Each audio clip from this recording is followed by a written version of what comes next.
아브라함과 사라는 나이가 많아 늙었고 사라에게는 여성의 생리가 끊어졌는지라 사라가 속으로 웃고 이르되 내가 노쇠하였고 내 주인도 늙었으니 내게 무슨 즐거움이 있으리요. 여호와께서 아브라함에게 이르시되 사라가 왜 웃으며 이르기를 내가 늙었거늘 어떻게 아들을 낳으리요 하느냐. 여호와께 능하지 못한 일이 있겠느냐. 기한이 이를 때 내가 내게로 돌아오리니 사라에게 아들이 있으리라. 사라가 두려워서 부인하여 이르되 내가 웃지 아니하였나이다. 이르시되 아니라 네가 웃었느니라. 아멘. 우리 21장 5절에서 7절까지도 한 번 더 보겠습니다. 21장 5절에서 7절입니다. 아브라함이 그의 아들 이삭이 그에게 태어날 때 100세라. 사라가 이르되 하나님 나를 웃게 하시니 듣는 자가 나와 함께 웃으리로다. 또 이르되 사라가 자식들을 젖 먹이겠다고 누가 아브라함이 말하였으려마는 아브라함이 노경에 내가 아들을 낳았도다 하니라. 아멘. 여러분 웃음에 관한 사자성어 아시는 게 있습니까? 어떤 분이 연구를 찾아봤더니 한문의 사자성어로 웃음에 관련된 게 한 16개 정도가 된답니다. 뭐 다 내놓은 건 아니고요. 여러분이 아는 것 중에 일소일소는 아닌 것 같고요. 박장대소는 맞습니다. 박장대소 있고요. 또 뭐가 있을까요? 파한대소라는 게 있습니다. 파한대소. 뭔지 아시죠? 얼굴이 아주 일그러질 정도로 크게 웃어대는 게 파한대소고요. 그 다음에 포복절도라는 게 있습니다. 포복절도가 뭐죠? 대굴대굴 구를 정도로 웃는 거죠. 그런데 오늘은 그 얘기를 하는 건 아니고요. 창세기 18장에 있는 말씀과 21장에 있는 말씀이 연결되는 그 웃음에 관한 사자성어가 있는데 18장에는 앙천대소라는 단어가 있습니다. 하늘을 우러러보며 크게 웃는다라는 말인데 이 말의 속뜻은 뭐냐면 참 어이가 없네 그런 뜻입니다. 하늘을 우러러서 웃긴 웃는데 참 이게 말 같은 소리 해야지 하는 반응이고요. 두 번째는 만당홍소라고 하는 말은 뭐냐면 한자리에 모인 사람들이 다 같이 큰 소리로 웃는다는 거죠. 만당, 집에 가득한 사람들이 크게 웃어대는 건데 뭐냐면 기쁜 잔치자리에서 함께 더불어 웃는 것이죠. 오늘 두 웃음의 이야기를 하면서 우리에게 주시는 하나님의 웃음에 관해서 한 번 더 생각해 보려고 합니다. 18장 12절을 보면 사라가 속으로 웃고 이르되 내가 노쇠하였고 내 주인도 늙었으니 내게 무슨 즐거움이 있으리요. 이러면서 사라가 웃었다는 거죠. 그런데 앙천대소면 하늘을 우러러 웃어야 되는데 여기서 표현되는 건 뭐죠? 사라가 속으로 웃었대요. 표시가 날 것 같지도 않은 그런 웃음이 사라에게서 생겨났다라는 얘기인데요. 왜 그러면 사라는 이렇게 웃었느냐라는 겁니다. 18장 1절부터 보면 아브라함이 마므레 상수리 나무 그늘에서 장막을 치고 거기에 머무를 때에 하나님의 사자가 그들을 방문하게 되어집니다.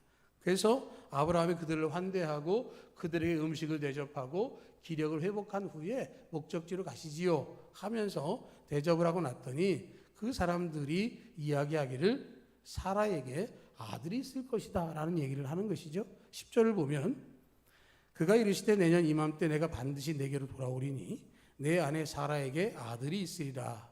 그렇죠? 사라가 장막문 뒤에서 그 얘기를 듣게 되고 들은 후에 사라의 반응이 뭐였냐면 바로 속으로 웃으면서 나도 노쇠했고 내 주인도 늙었다. 내년이면 아브라함은 100세고 자기는 90세가 되는데 이렇게 늙은 사람이 어떻게 아이를 낳을 수 있겠느냐 하는 생각 때문에 웃었다라고 하는 거죠. 어이없는 이야기, 도저히 이루어지지 않을 것 같은 이야기를 하셨다라고 하는 것이죠. 하나님의 말씀인데도 불구하고 사라는 그 말씀에 대해서 믿음이 가지 않은 것이고 신뢰를 표할 수 없었다라고 하는 것인데 문제는 이렇게 사라만 그랬느냐라는 거예요. 17장을 보면 하나님께서 아브라함과 대화를 하신 장면들이 나와 있습니다. 하나님께서 17장에서 아브라함에게 여러 가지 일들을 하셨는데 특별히 그의 이름을 바꿔주셨습니다. 아브람, 큰 아비 이런 표현을 하고 있는데 바꿔서 아브라함으로 바꿔주시면서 열국의 아비가 되게 하시겠다라고 하셨습니다. 그리고 그 표징으로 할례를 행하게 하셔서 아브라함이 99세에 할례를 받았고 다른 식솔들도 남자들은 다 할례를 받게 되어졌습니다. 그리고 말씀하신 게 뭐냐면 내년 이맘때가 되면 사라가 아들을 낳을 것이다 라는 말씀을 해 주셨습니다. 여러분, 아브람 한 집안의 아버지를 아브라함 열국의 아비라고 불렀을 때 아브라함은 자녀가 없었습니다. 그런데 그에게 아들이 있는 것이 아니라 열국의 아비가 되겠다고 말씀을 하고 있는 것은 자손이 엄청나게 많을 것이라는 말씀을 하는 것이고, 그것을 위한 표징으로 할례를 행하게 하셨음에도 불구하고 창세기 17장 10절 이하에 보면 아브라함이 뭐라고 얘기를 하냐면, 아브라함이 엎드려 웃으며 마음속으로 이르되 100세 된 사람이 어찌 자식을 낳을까? 사라는 90세니 어찌 출산하리요 하고, 아브라함이 이에 하나님께 아뢰되 이스마엘이나 하나님 앞에 살기를 원하나이다. 그런 얘기를 하고 있는 것이죠. 19절에 하나님이 이르시되 아니라 내 아내 사라가 내게 아들을 낳으리니 너는 그 이름을 이삭이라 하라. 내가 그와 내 언약을 세우리니 그의 후손에게 영원한 언약이 되리라. 그런 말씀을 하고 있어요. 사라가 18장에서 그런 웃음을 보였지만 17장에서 이미 아브라함도 그런 웃음을 보였다라고 하는 것이죠. 그러니까 아브라함이나 사라나 부창 부수라고 하는 것을 우리가 볼 수 있는 것이죠. 우리는 아브라함을 뭐라고 부릅니까? 아브라함을 우리는 믿음의 조상이라고 이야기를 합니다. 아브라함의 믿음의 이야기를 할 때 우리도 그 믿음이 있으면 좋겠다라는 얘기를 하는 것이죠. 그런데 17장과 18장의 말씀만 보면 아브라함의 믿음을 우리가 그렇게 본받고 싶을 만한 수준이 아니라는 것을 알 수 있는 것이죠. 아브라함이나 사라나 믿음은 있다고 하지만 아직 그 수준이 한계가 있다라고 하는 거예요. 믿음의 그릇이 크지 못한 것이죠. 하나님 말씀하셨는데 그 말씀을 듣고도 아멘하고 받는 게 아니라 웃음으로 반응하는 거예요. 믿음은 있다고 하지만 아직 온전한 믿음을 가지고 있지는 못한 것이죠. 믿음을 가지고 있다고 하지만 그 믿음의 반응이 옳지 못했던 그런 예가 누가복음에도 나옵니다. 누가복음에 보면 1장에 사가랴의 이야기가 나오는데요. 1장 18절 20절에 보면 사가랴가 천사에게 이르되 내가 이것을 어떻게 알리오? 내가 늙고 아내도 나이가 많으니이다. 천사가 대답하여 이르되 나는 하나님 앞에 서 있는 가브리엘이라. 이 좋은 소식을 전해 내게 말하라고 보내심을 받았노라. 보라, 이 일이 되는 날까지 내가 말 못하는 자가 되어 능히 말을 못하리니 이는 내가 내 말을 믿지 아니함이거니와 때가 이르면 내 말이 이루어지리라 하더라. 사가랴의 대사와 아브라함의 대사가 어떻습니까? 내가 늙고 아내가 나이가 많습니다. 한마디로 말하면 가능성 제로의 이야기를 왜 하십니까? 라고 하는 것이죠. 나는 하나님 앞에 서 있는 가브리엘이다 라고 얘기를 하고 있음에도 불구하고 그 사가랴는 확신이 없는 것이죠. 사가랴의 아내 엘리사벳이 아들을 낳고 그 아들의 이름을 요한이라 하라 하는 명령까지 주어져 있는데 사가랴는 거기에 대해서 나도 늙었고 아내도 나이가 많아서 불가능하다라고 하는 것이죠. 아마 이 말씀이 전해질 때 엘리사벳이 그 곁에 있었다면 엘리사벳도 동일하게 웃었을 겁니다. 하나님께서 말씀하시면 그 말씀을 많은 사람들이 아멘으로 받지 못합니다. 많은 경우 하나님께서 행하실 일들을 믿지 못하죠. 이 구약에서 그런 일들을 우리가 많이 보게 되고 그런 경험들을 하는 것은 그만큼 하나님의 역사하심이 놀라운 사실일 뿐만 아니라 일상적인 것이 아니다라는 것을 이야기할 수 있는 것이죠. 어떤 분이 항암 투병 중에 이렇게 글을 썼습니다. 내시경 검사를 받고 증상이 호전되지 않아서 고생 중에 있습니다. 음식을 먹고 나면 통증이 이어지는데 어떨 땐 괜찮다가 또 아프기도 하고 그러다 보니 자꾸 안 좋은 생각들이 나서 관련 증상이 있는 병들을 다 찾아보고 최악의 경우까지도 생각하고 하루에도 몇 번씩 불안하고 두려움이 올라옵니다. 주님께서 위로의 손길과 또 도움의 손길도 허락하셔서 감사한 일도 있지만 평안과 감사의 시간은 짧고 많은 시간을 걱정과 염려로 지냈던 것 같습니다. 그런 중에 말씀을 읽는데 주님 앞에 너무 죄송했습니다. 몇 주 동안의 삶을 돌아봤더니 믿음으로 주님 앞에 나가기보다는 세상 정보와 세상 지혜를 구하기만 했구나 싶었습니다. 과연 내가 믿는 사람이라고 할 수 있을까 하는 좌절도 있었습니다. 평소에 모든 것이 괜찮을 때는 어려움이 와도 믿음으로 충분히 이겨낼 수 있으라 자신했던 것과는 달리 아직 확실하게 정해지지 않은 상황도 이겨내지 못하는 내 믿음의 실체를 깨달았습니다. 정말 연약하고 연약한, 좋을 때만 주님을 찬양하고 어려움 속에서는 주님을 찾지 못하는 저의 모습을 봅니다. 이게 투병 중에 있는 많은 사람의 모습이기도 하죠. 그분의 고백일 뿐만 아니라 우리 일상 속에서도 그렇습니다. 우리 좋은 것은 순식간에 지나가고요, 어려운 것은 정말 길게 가는 것 같은 그런 때를 경험하는 것이죠. 우리가 믿음 가운데 있다라고 말하지만 믿음의 고백으로 드러날 일들을 믿음으로 행하지 못할 때가 생각보다 많이 있어요. 우리가 믿는다라고 말하지만 믿음의 한계가 있습니다. 믿는다고는 하지만 온전한 믿음으로 살지 못하죠. 여기서 분명히 알아야 될 게 뭐냐면, 그러면 믿음이 연약한 사람은 믿음이 없는 것이냐라는 거예요. 믿음이 연약한 사람은 믿음이 없는 게 아니라 믿음이 아직 작다는 것이죠. 믿음이 없는 게 아니라 믿음이 있기는 하지만 크게 응답받을 만한 수준이 아직 되지 못했다라고 하는 것이죠. 제가 여러 번 말씀드리지만 그리스도의 완전이라고 하는 것, 내 수준에 맞는 믿음을 하나님께서 원하고 그 단계에 있을 때 하나님이 칭찬하신다는 거예요. 제가 지난 화요일 날 임직자 교육 때 제가 그런 얘기를 했어요. 여러분들이 교회에 중직이 된다라고 하는 것, 여러분들이 교회에 중직이 된다라고 하는 이야기는 최소한 여러분들이 신앙생활하는 것이 교회에서 10년 이상이 된 분들이다. 제가 그런 얘기를 했어요. 처음 교회 나오면 많은 사람들이 격려하고 칭찬합니다. 제 시간에 와서 예배 드리는 것만으로도 큰 칭찬을 하죠. 그런데 신앙의 연조가 쌓여가면 그 신앙의 수준이 그만큼 올라가기를 기대하는 것을 이야기하는 것처럼 믿음이라고 하는 것은 각자에 따라 믿음의 분량이 작을 수도 있고 클 수도 있음을 생각하라는 것이죠. 그러면 믿음이 작다고 해서 믿음이 없느냐? 아니라는 거예요. 아이가 일어서서 걷고 뛰기 시작하면 넘어져도 일어서는 게 기쁜 거죠. 그런데 나이가 20대가 됐는데 자꾸 넘어지면 그건 어떻게 됩니까? 그 문제가 있는 거죠.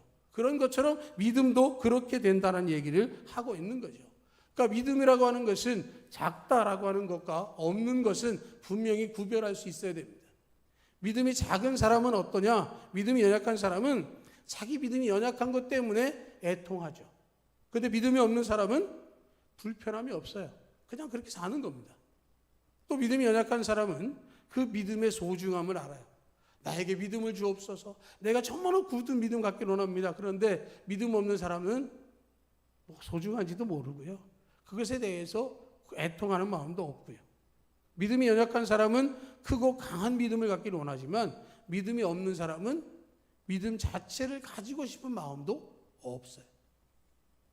그러니까 믿음이라고 하는 것에 대해서 작은 믿음이라 할지라도 그 믿음을 우리 하나님께서 어떻게 보시느냐라고 하는 것이죠. 어이없다고 부정적으로 불신하는 것 같은 웃음을 짓는다 할지라도 그 작은 믿음조차도 하나님께서는 기대를 갖고 계시다라고 하는 것이죠. 예수 말씀하시잖아요. 겨자씨 하나 할 만한 믿음이 있어도 이 산이 들려 바다에 빠질 것이라는 말씀을 하시는 것은 우리의 믿음의 크기가 중요한 것이 아니라 믿음이 있다라고 하는 것 자체로만으로도 중요하게 여겨주신다라고 하는 것이죠. 그리고 그 믿음이 자라도록 도와주시고 믿음으로 승리하도록 이끌어 주시는 것이죠. 내 믿음이 아직 연약하다 할지라도 주의 말씀을 다 믿지 못한다 할지라도 낙심할 것이 아니라 믿음의 길을 견고히 걸을 때 하나님께서 반드시 승리하게 되실 줄로 믿습니다. 이 창세기 21장으로 가보면 사라가 이르되 하나님 나를 웃게 하시니 듣는 자가 다 나와 함께 웃으리로다 라는 말씀을 하고 있어요. 듣는 자가 다 나와 함께 웃으리로다. 그렇죠? 놀라운 소식, 놀라운 기적을 함께 보며 함께 기뻐하는 것이죠. 사라가 하나님께서 말씀하신 대로 아들을 낳았습니다. 그리고 아들을 낳고 그 아들의 이름을 이삭이라고 지었고요. 낳은 지 8일 만에 할례를 행했습니다. 그리고 나서 사라가 한 이야기가 바로 이 이야기예요. 하나님께서 자기를 웃게 하셨다라고 하는 것이죠. 그리고 이 소식을 들은 사람들이 함께 자기와 함께 웃음을 가졌다라는 것이죠. 앙천대소 어이없는 웃음이 아니라 이제는 하나님 주신 기쁨의 웃음을 함께 나누고 있는 것이죠. 이 사람 저 사람에게 기쁜 소식을 전합니다. 제가 아들을 낳았습니다. 제가 하나님께서 약속하신 그 아들, 우리 아들 이름을 이삭이라고 지었습니다. 이삭의 뜻이 뭐죠? 웃음이잖아요. 이 아들 때문에 하나님이 나를 웃게 하시고 이 아들 때문에 여러분들이 웃을 수 있습니다 라는 얘기를 지금 하고 있는 거예요. 사라가 하나님 앞에서 많은 사람들 앞에서 이런 고백을 하는 것은 지나온 세월을 생각해 보면 정말 큰 고백이 되는 거죠. 사라의 인생을 한번 생각해 보면 사라가 아브라함과 언제 결혼했는지는 알 수 없어요. 그런데 사라와 아브라함의 나이 차이는 10년입니다. 그렇죠? 10살 차이예요. 그러니까 아브라함이 부름받았을 때 사라는 65세입니다. 그리고 그때 하나님이 아브라함이 뭐라고 말씀하십니까? 본토와 친척과 아비집을 떠나 내가 내게 지시할 땅으로 가라. 남편을 믿고 남편에게 시집와서 의지하고 나름 풍요로운 삶을 사는데 모든 것들을 내려놓고 어딘지 모르는 곳으로 떠나야 되는 상황이 되어진 거예요. 하나님이 큰 민족을 이룰 것이라고 약속을 주시긴 했지만 자기도 65세고 그나마 기대가 있었는데 10년의 시간이 지나도록 아이가 생기지 않아서 자기가 75세가 됐어요. 그래서 그 당시의 관습에 따라서 종을 첩으로 들이면 그 첩이 낳은 아이도 내 아들이다 라는 마음을 가지고 하갈을 첩으로 들였습니다. 그리고 하갈이 아이를 가지니까 사라를 멸시하기 시작을 하죠. 아이를 낳지 못하는 것도 서러운데 몸종으로 믿거라 하고 맡겼던 하갈이 자기를 멸시하는 것 때문에 소름을 당하기 시작하는 것이죠. 사라가 아키를 낳기까지 하갈은 이스마엘을 출산하고 10여 년 이상을 함께 지냈습니다. 그러는 동안에 그 세월 동안 사라의 심정은 얼마나 아프고 아팠을까요? 이스마엘이 뛰어드는 모습을 보면서 자기가 갖지 못한 아이에 대한 아쉬움과 미련과 아픔이 그에게 반복적으로 일어났을 것이고 그것 때문에 사라는 정말로 대가를 톡톡히 치르게 되어진 것이죠. 몸종에게 멸시를 당했고요. 자기가 늦게 아들을 낳았더니 서자였던 이스마엘이 이삭을 희롱하는 모습을 보게 되어져서 할 수 없이 그들을 내쫓을 수밖에 없었다라고 하는 것이죠. 이게 사라가 이삭을 낳기까지의 여정입니다. 그 과정 속에서 그럼에도 불구하고 하나님께서는 하나님의 뜻을 이루어 가셨다라고 하는 거죠. 하나님의 약속을 온전히 신뢰하지 못하고 순간순간 넘어지고 불순종했던 그런 사라임에도 불구하고 하나님의 계획을 진행하시면서 그의 나이 89세가 되었을 때 구체적으로 내년 이맘때에 네가 아들을 낳을 것이고 그 아들의 이름을 이삭이라 하리라. 25년 가까운 세월을 지나면서 사라의 마음속에 그 많은 상처 속에서 그 얘기가 들려졌을 때 그가 앙천대소의 웃음, 불신의 웃음을 웃을 만한 것은 인간적으로 볼 때 이해가 가능한 것이죠. 이게 사라의 관점이에요. 그러면 그 사라를 보신 하나님의 관점으로 생각해 보면 어떻겠습니까? 하나님 약속하셨고 인도해 주셨습니다. 그의 삶에 비록 이동하는 것은 있었지만 이동 중에도 어려움은 없었습니다. 점점 재산이 늘어났고요. 아브라함과 사라 사이도 돈독했습니다. 그런데 아직 이루어지지 않은 것은 아들 하나였습니다. 그 아들을 잉태하고 아들을 얻게 되는 그때가 되어져서 이제 하나님께서 내가 내년 이맘때 아들을 얻을 거야 라고 하셨는데도 불구하고 그것을 믿지 않는 웃음, 20몇 년이 지나면서 신앙이 성숙되어지고 좀 더 하나님과 가까워지고 하나님을 향한 믿음의 고백이 굳건할 것을 기대하지만 그 단계까지 자라지 못한 연약한 사라의 믿음을 보면서 하나님께서는 참아주셨다라고 하는 겁니다. 여러분, 사라를 참아주신 하나님은 우리를 참아주세요. 사라를 참아주신 하나님은 우리에게도 사라와 같은 기쁨을 허락해 주시는 거죠. 기대할 수 없는 자에게서 기대를 보게 하시는 겁니다. 삼중고의 상징이라고 헬렌 켈러를 가르쳤던 앤 설리반 선생이 있습니다. 설리반은 시각장애, 청각장애가 있으니 당연히 말도 못하던 헬렌 켈러를 7살에 처음 만나서 그 아이를 가르치기 시작했습니다. 세상과 소통하는 방법도 모르고 고립되어 있고 못된 성질을 보이던 그 아이를 오래도록 함께 가르치고 길러서 그 아이가 학위를 얻게 하고 명강사로 살아갈 수 있도록 작가로 만들게 되어지면서 7살에 만났던 그 헬렌 켈러와 앤 설리반은 49년 동안 함께 있었습니다. 하나님이 사라를 보신 25년보다 2배에 가까운 시간 동안 앤 설리반이 헬렌 켈러와 함께 시간을 보내면서 헬렌 켈러를 그렇게 변화시켜 주었습니다. 기다려주고 참아주고 견뎌주고 성장시키는 가운데 헬렌 켈러가 만들어진 것처럼 하나님께서 우리에게도 그러한 은혜를 허락해 주십니다. 믿음의 조상 아브라함의 아내였던 사라, 그들이 불신의 웃음이 아니라 기쁨의 웃음, 간증의 웃음, 하나님이 이루신 것에 대해서 고백할 수 있는 것은 하나님께서 참아주시고 기다려주시고 그들의 믿음의 성숙함을 보아주셨다라고 하는 것이죠. 우리가 살아가는 동안에 하나님께서 하시는 모든 일들이 이와 같습니다. 하나님 우리를 참아주십니다. 하나님 우리를 기다려주시고 믿음이 자라도록 역사해 주시고 우리에게 정말로 큰 웃음으로 기쁨을 허락해 주실 것입니다. 때로는 우리가 말씀을 들을 때 믿어지지 않아서 어이가 없는 웃음을 웃을 때도 있을 것입니다. 그러나 그때에도 우리가 그 말씀을 아멘으로 받기만 한다면 반드시 역사는 일어나는 것이고요. 내 수준의 연약함 때문에 낭망하거나 포기할 것이 아니라 내 수준이 이럼에도 불구하고 나를 불러주시고 내가 그럼에도 불구하고 인도하시는 하나님의 은혜 가운데 있음을 기뻐하고 그 약속의 말씀이 이루어지는 현장에서 그 은혜를 경험하면서 하나님 나에게 주신 모든 것 때문에 더 큰 기쁨과 감사로 크게 웃을 수 있는 우리 모두가 되길 원하고 하나님과 더욱더 가까이 함으로 말미암아 이 은혜의 기대가 충만한 우리가 되기를 주님의 이름으로 축복합니다. 아멘.